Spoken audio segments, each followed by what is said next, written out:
తిరుమలలో మనం జుట్టు ఎందుకు ఇస్తామో తెలుసా?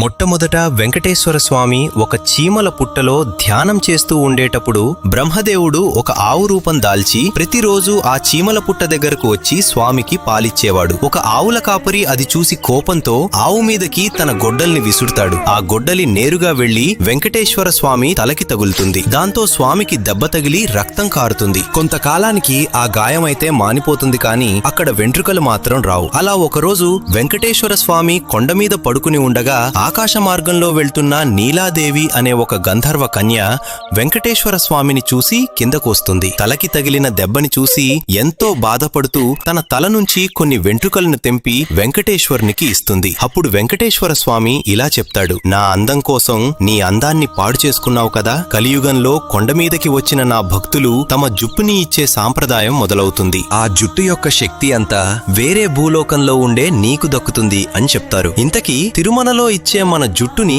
ఏం చేస్తారో తెలిస్తే కామెంట్ చేయండి. తెలియకపోతే గోవింద గోవింద అని కామెంట్ చేయండి.